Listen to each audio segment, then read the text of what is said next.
اعوذ باللہ من الشیطان الرجیم بسم اللہ الرحمن الرحیم رب اشرح لی صدری ویسر لی امری واحلل عقدۃ من لسانی یفقہوا قولی رب زدنی علما رب زدنی علما رب زدنی علما۔ السلام علیکم ورحمۃ اللہ وبرکاتہ۔ الحمدللہ آج ہم پارہ نمبر 13 کا آغاز کریں گے۔ اس پارے کا آغاز ہم قصہ یوسف سے کریں گے کہ کس طرح یوسف علیہ السلام نے آنے والی مشکلات کو فیس کیا۔ حضرت یوسف علیہ السلام کو کنویں میں ڈال دیا گیا تو ان کے والد نے اس پر صبر کیا، پھر ان پر الزام لگایا گیا اور انہیں قید خانے میں ڈال دیا گیا۔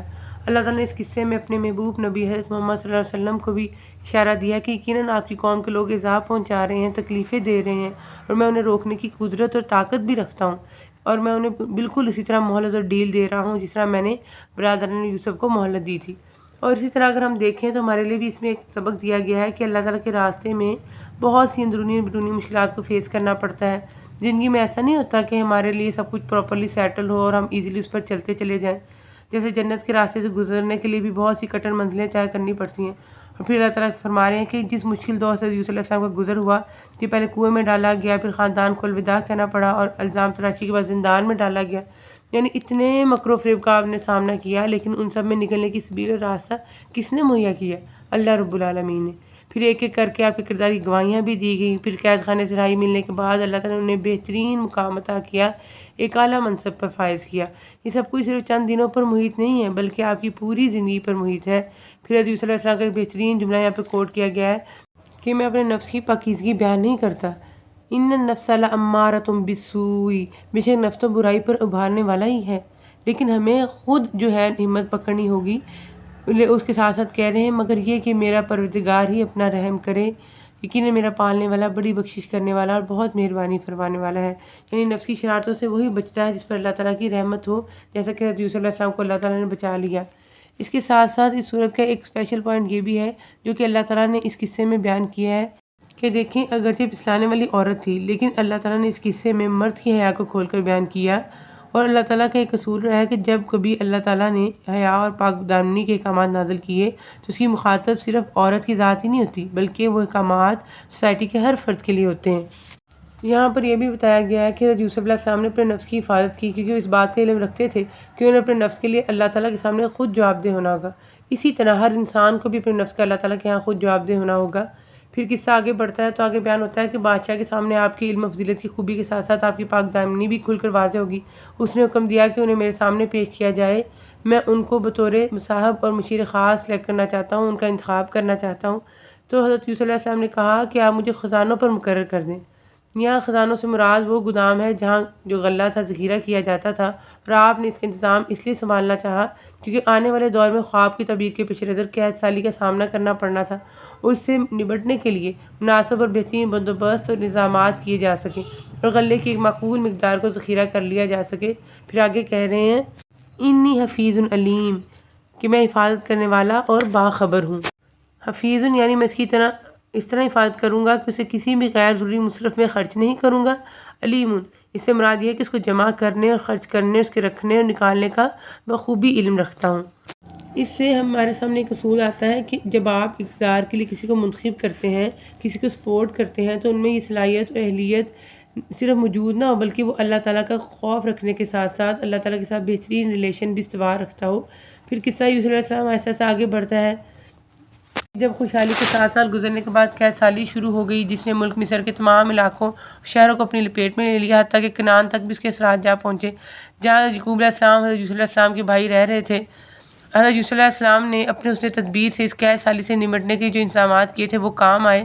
ہر طرف سے لوگ جو تھے حضرت یوسف علیہ السلام کے پاس غلہ لینے کے لیے آ رہے تھے، اور حضرت یوسف علیہ السلام کی یہ شہرت کنعان تک بھی جا پہنچی کہ مصر کا بادشاہ اس طرح غلہ فروخت کر رہا ہے۔ چنانچہ باپ کے حکم پر یہ برادران یوسف علیہ السلام بھی گھر کی پونجی لے کر غلے کے حصول کے لیے شاہی دربار میں پہنچ گئے جہاں حضرت یوسف علیہ السلام تشریف فرما تھے، جنہیں بھائی تو نہ پہچان سکے لیکن یوسف علیہ السلام نے اپنے بھائیوں کو وہاں پہ پہچان لیا۔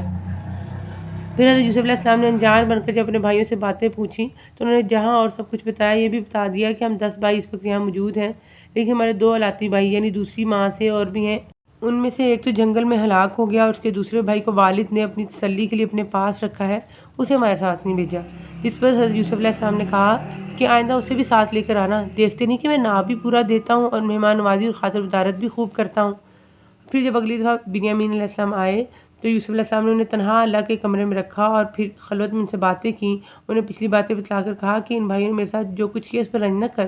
اور بعض کہتے ہیں کہ بنیامین کو روکنے کے لیے جو ہیلہ اختیار کرنا تھا اس سے بھی انہیں آگاہ کر دیا تھا تاکہ وہ پریشان نہ ہوں. اور پھر جب انہوں نے نہایت عاجزی کے ساتھ صدقہ خیرات یا بھائی کی رہائی کی اپیل کی تو ساتھ ہی باپ کے بڑھاپے، ضعف اور بیٹے کی جدائی کے صدمے کا بھی ذکر کیا، جس سے یوسف علیہ السلام کا دل بھر آیا، آنکھیں نمناک ہو گئیں اور انکشاف حال پر مجبور ہو گئے. تاہم بھائیوں کی زیادتیوں کے ذکر کے ساتھ ہی اخلاق کریمانہ کا بھی اظہار فرما دیا کہ یہ کام تم نے ایسی حالت میں کیا جب تم جاہل اور نادان تھے.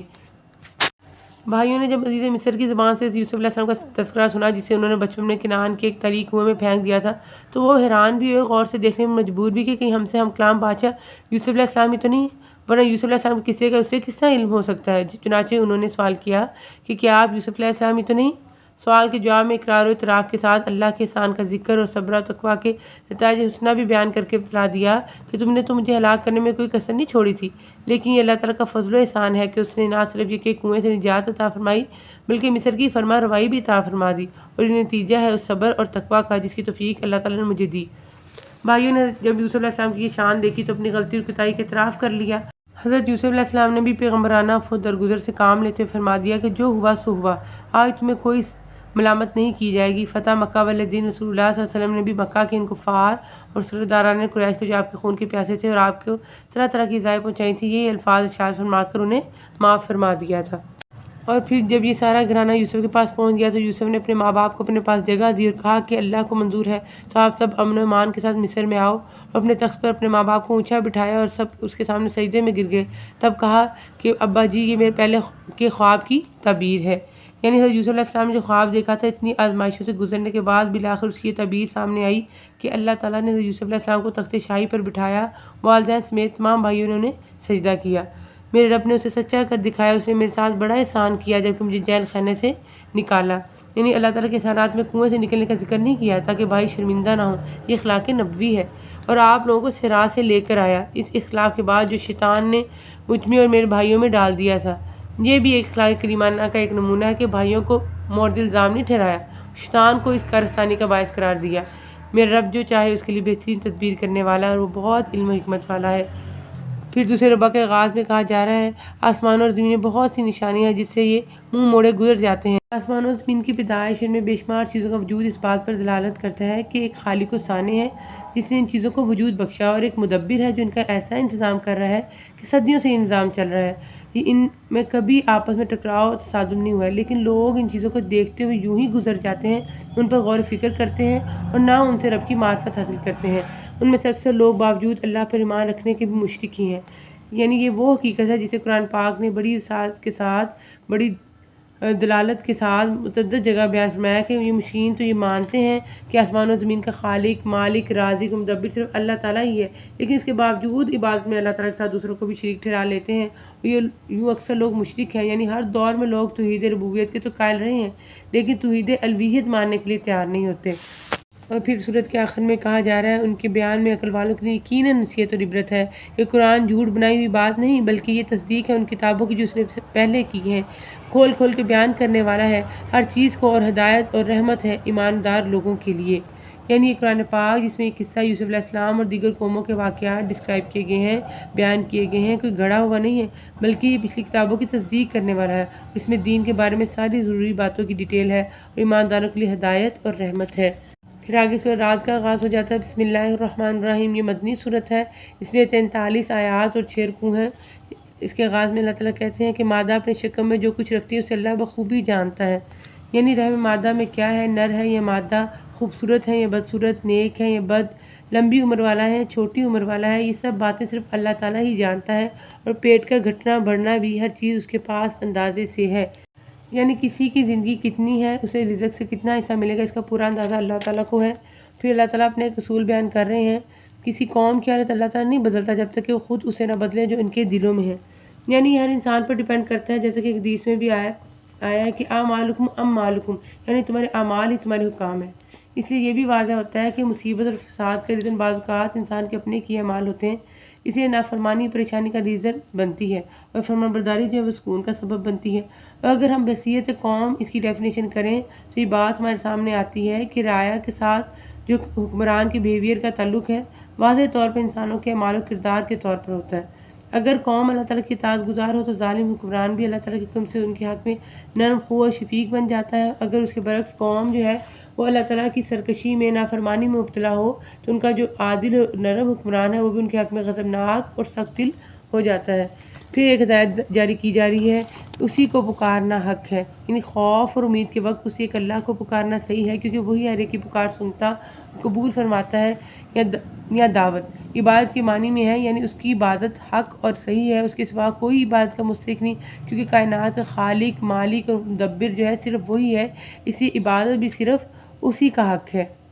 پھر نزول قرآن کو جو ہدایت اور بیان کا جامع ہے بارش کے نزول سے تشبیہ دی ہے، اس لیے کہ قرآن پاک کا نفع بھی بارش کے نفع کی طرح عام ہے، اور وادیوں کو تشبیہ دی ہے دلوں کے ساتھ، اس لیے کہ وادیاں جو ہے نالوں میں پانی جا کر ٹھہرتا ہے، جس طرح قرآن پاک اور ایمان مومنوں کے دلوں میں قرار پکڑتا ہے۔ کہا جاتا ہے اسی نے آسمان سے پانی برسایا، پھر اپنی اپنی وسعت کے مطابق نالے بہہ نکلے، پھر پانی کے ریلے نے اوپر چڑھے جھاگ کو اٹھا لیا، اس جھاگ سے جو پانی کے اوپر آ جاتا ہے اور جو مزمحل اور ختم ہو جاتا ہے، روائیں جسے لے اٹھتی ہیں۔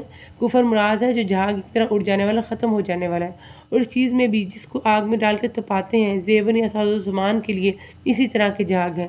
یہ دوسری مثال ہے کہ تانبے، پیتل، سیسے یا سونے چاندی کو زیور یا سامان وغیرہ بنانے کے لیے آگ میں تپایا جاتا ہے تو اس پر بھی جھاگ آ جاتا ہے۔ اس جھاگ سے مراد میل کچیل ہے جو ان دھاتوں کے اندر ہوتا ہے۔ آگ میں تپانے سے وہ جھاگ کی طرح شکل میں جب آ جاتا ہے، اوپر آ جاتا ہے، پھر جھاگ بھی دیکھتے دیکھتے ختم ہو جاتا ہے اور دھات جو اصلی شکل میں باقی رہ جاتی ہے۔ اسی طرح اللہ تعالیٰ حق و باطل کی مثال بیان فرماتا ہے، یعنی جب حق اور باطل کا آپس میں اجتماع اور ٹکراؤ ہوتا ہے تو باطل کو اسی طرح ثبات اور دوام نہیں ہوتا، جس طرح سیلابی ریلے کا جھاگ پانی کے ساتھ دھاتوں کا جھاگ جن کو آگ میں تپایا جاتا ہے دھاتوں کے ساتھ باقی نہیں رہتا بلکہ ختم ہو جاتا ہے۔ اب جھاگ تو نکارا ہو کر چلا جاتا ہے، یعنی اس سے کوئی نفع نہیں ہوتا، لیکن جو لوگوں کو نفع دینے والی چیز ہے وہ زمین میں ٹھہری رہتی ہے، یعنی پانی اور سونا چاندی تانبا پیتل وغیرہ چیزیں باقی رہتی ہیں جس سے لوگ فیض یاب ہوتے ہیں۔ اسی طرح حق جو ہے وہ باقی رہتا ہے جس کے وجود کو کبھی زوال نہیں ہوتی، جس کا نفع بھی ہمیشگی والا ہے، دائمی ہے۔ اللہ تعالیٰ اسی طرح مثالیں بیان فرماتا ہے۔ پھر تیسرا ربع کے آغاز میں ان لوگوں کو ڈسکس کیا گیا ہے جو نصیحت کو قبول کرنے والے ہوتے ہیں۔ ارشاد ہوتا ہے کیا وہ ایک شخص جو یہ علم رکھتا ہو کہ آپ کی طرف آپ کے رب کی جانب سے جو اتارا گیا ہے وہ حق ہے، اس شخص جیسا ہو سکتا ہے جو اندھا ہو؟ یعنی ایک وہ شخص جو قرآن پاک کی حقانیت اور صداقت پہ یقین رکھتا ہو اور دوسرا اندھا ہو، یعنی اسے قرآن پاک کی صداقت پہ شک ہو، کیا یہ دونوں برابر ہو سکتے ہیں؟ یعنی یہ دونوں اس طرح برابر نہیں ہو سکتے جس طرح جھاگ اور پانی یا سونا تانبا اور اس کی میل کچیل برابر نہیں رہ سکتے۔ نصیحت تو وہی قبول کرتے ہیں جو عقل مند ہو، یعنی جن کے پاس قلب سلیم اور عقل صحیح نہ ہو، جنہوں نے اپنے دلوں کو گناہوں کے زنگ سے آلودہ اور اپنی عقلوں کو خراب کر لیا ہو، وہ اس قرآن پاک سے نصیحت حاصل ہی نہیں کر سکتے۔ جو اللہ کے عہد و پیمان کو پورا کرتے ہیں، یہ اہل دانش کی صفات بیان کی جا رہی ہیں۔ اللہ کے عہد سے مراد اس کے احکام، اوامر و نواہی ہیں جنہیں وہ بجا لاتے ہیں، یا وہ عہد ہے جو عہد الست کہلاتا ہے جس کی ڈیٹیل ہم سورۃ اعراف میں پڑھ چکے ہیں، اور قول و قرار کو توڑتے نہیں۔ اس سے مراد وہ باہمی معاہدے اور وعدے ہیں جو انسان آپس میں ایک دوسرے سے کرتے ہیں، یا وہ جو ان کے اور ان کے رب کے درمیان ہیں، اور اللہ نے جن چیزوں کے جوڑنے کا حکم دیا ہے وہ اسے جوڑتے ہیں، یعنی رشتوں اور قرابتوں کو توڑتے نہیں بلکہ ان کو جوڑتے اور صلہ رحمی کرتے ہیں، اور وہ اپنے پروردگار سے ڈرتے ہیں اور حساب کی سختی کا اندیشہ رکھتے ہیں، اور وہ اپنے رب کی رضامندی کی طلب کے لیے صبر کرتے ہیں۔ اللہ کی نافرمانی اور گناہوں سے بچتے ہیں، یہ صبر کی ایک قسم ہے۔ تکلیفوں اور آزمائشوں پر صبر کرتے ہیں، یہ صبر کی دوسری قسم ہے۔ اہل دانش دونوں قسم کا صبر کرتے ہیں اور نمازوں کو برابر قائم رکھتے ہیں، یعنی ان کی حدود و مواقعیت، خشوع و خضوع اور اعتدال ارکان کے ساتھ، نہ کہ اپنے منمانے طریقے سے، اور جو کچھ ہم نے انہیں دے رکھا اسے چھپے کھلے خرچ کرتے ہیں، یعنی جہاں جہاں اور جب جب بھی خرچ کرنے کی ضرورت پیش آتی ہے اپنوں اور بیگانوں میں خفیہ اعلانیہ خرچ کرتے ہیں، اور برائی کو بھلائی سے ٹالتے ہیں، یعنی ان کے ساتھ کوئی برائی سے پیش آئے تو اس کا جواب اچھائی سے دیتے ہیں، یا فوت درگزر صبر جمیل سے کام لیتے ہیں، جس طرح سورۃ حامیم سجدہ کی آیت نمبر 34 میں ہے، برائی کا جواب ایسے طریقے سے دو اچھا ہو، اگر تم ایسا کرو گے تو وہ شخص تمہارا دشمن ہے، جو ایسا ہو جائے گا گویا وہ تمہارا گہرا دوست ہے، ان کے لیے عاقبت کا گھر ہے، یعنی جو ان اعلیٰ اخلاق کے حامل اور مذکورہ خوبیوں سے متصف ہوں گے ان کے لیے عاقبت کا گھر ہے۔ اور پھر آگے بتایا جا رہا ہے کہ سکون اطمینان کیسے حاصل ہوتا ہے۔ جو لوگ ایمان لائے ان کے دل اللہ کے ذکر سے اطمینان حاصل کرتے ہیں۔ یاد رکھو اللہ کے ذکر سے دلوں کو تسلی حاصل ہوتی ہے۔ اللہ کے ذکر سے مراد اس کی توحید کا بیان ہے، جس سے مشکلوں کے دل جو ہیں تنگی کا شکار ہو جاتے ہیں، یا اس کی عبادت، تلاوت قرآن پاک کی نوافل اور دعا مناجات ہے جو اہل ایمان کے لیے دلوں کی خوراک ہے، یا اس کے احکام و فرامین کی اطاعت و بجا آوری ہے جس کے بغیر اہل ایمان و تقویٰ جو ہیں وہ بے قرار رہتے ہیں۔ پھر چوتھا ربع کے آغاز کے ساتھ ہی سورۃ ابراہیم کا آغاز بھی ہو جاتا ہے۔ بسم اللہ الرحمن الرحیم، یہ مکی صورت ہے، اس کی 52 آیتیں اور 7 رکوع ہیں۔ ارشاد ہو رہا ہے کہ وَعَلَى اللَّهِ فَلْيَتَوَكَّلِ الْمُتَوَكِّلُونَ، توکل کرنے والوں کو یہی لائق ہے کہ اللہ ہی پر توکل کریں۔ ابتدائی آیات میں یہاں پر توکل لفظ جو 3 بار استعمال ہوا ہے کہ وہی جو اللہ کفار کی شرارتوں اور صفاتوں سے بچانے والا ہے۔ یہ مطلب بھی ہو سکتا ہے کہ ہم سے معجزات طلب نہ کریں، اللہ پر توکل کریں، اس کی مشیت ہوگی تو معجزہ جو ہے ظاہر فرما دے گا، ورنہ نہیں، کیونکہ ہر مشکل میں سے راہ نکالنے والا جو ہے وہ صرف اللہ تعالیٰ ہے۔ اس لیے مومنین کو جو ہے وہ اپنے اللہ پر ہی توکل کرنا چاہیے، اسی پر بھروسہ کرنا چاہیے۔ پھر کہا جا رہا ہے کہ کیا تم نے نہیں دیکھا کہ اللہ تعالیٰ نے آسمانوں کو اور زمین کو بہترین تدبیر کے ساتھ پیدا کیا؟ اگر وہ چاہے تو تم سب کو فنا کر دے اور نئی مخلوق لائے۔ اللہ پر یہ کام کچھ بھی مشکل نہیں۔ سب کے سب اللہ کے سامنے روبرو کھڑے ہوں گے۔ اس وقت کمزور لوگ بڑائی والوں سے کہیں گے کہ ہم تو تمہارے تابع دار تھے، تو کیا تم اللہ کے عذابوں میں سے کچھ عذاب ہم سے دور کر سکنے والے ہو؟ وہ جواب دیں کہ اگر اللہ ہمیں ہدایت دیتا تو ہم بھی ضرور تمہاری رہنمائی کرتے۔ اب تو ہم پر بے قراری کرنا اور صبر کرنا دونوں ہی برابر ہے، ہمارے لیے کوئی چھٹکارا نہیں۔ بعض کہتے ہیں کہ جہنمی آپس میں کہیں گے کہ جنتیوں کو جنت اس لیے ملی کہ وہ اللہ کے سامنے روتے اور گڑگڑاتے تھے، آؤ ہم بھی اللہ کی بارگاہ میں آہوازاری کریں۔ چنانچہ وہ روئیں گے اور خوب آہوازاری کریں گے، لیکن اس کا کوئی فائدہ نہیں ہوگا۔ پھر کہیں کہ جنتیوں کو جنت ان کے صبر کرنے کی وجہ سے ملی، چلو ہم بھی صبر کرتے ہیں۔ پھر وہ صبر کا بھرپور مظاہرہ کریں گے، لیکن اس کا بھی کوئی فائدہ نہیں ہوگا۔ بس اس وقت وہ کہیں گے کہ ہم صبر کریں یا روئیں گڑگڑائیں، اب چھٹکارے کی کوئی صورت نہیں۔ یہ ان کی باہمی گفتگو جہنم کے اندر ہوگی۔ قرآن کریم میں اس کو اور بھی کئی جگہ بیان کیا گیا ہے۔ جب اور کام کا فیصلہ کر دیا جائے گا، یعنی اہل ایمان جنت میں، اہل کفر و شرک جہنم میں چلے جائیں گے، تو شیطان جہنمیوں سے کہے گا کہ اللہ نے تمہیں سچا وعدہ دیا تھا اور میں نے تم سے جو وعدے کیے تھے ان کا خلاف کیا۔ یعنی اللہ نے جو وعدے اپنے پیغمبروں کے ذریعے سے کیے تھے کہ نجات میرے پیغمبروں پر ایمان لانے میں ہے، وہ حق تھے، سچ تھے، ان کے مقابلے میں میرے وعدے تو سراسر دھوکہ اور فریب تھے۔ جس طرح اللہ تعالیٰ نے سورۃ النساء کی آیت نمبر 120 میں فرمایا نا، شیطان ان سے وعدے کرتا ہے، آرزوئیں دلاتا ہے، لیکن شیطان کے وعدے محض دھوکہ ہیں۔ میرا تم پر کوئی دباؤ تو تھا ہی نہیں، یعنی دوسرا یہ کہ میری باتوں میں کوئی دلیل و حجت نہیں تھی، نہ میرا کوئی دباؤ ہی تم پر تھا۔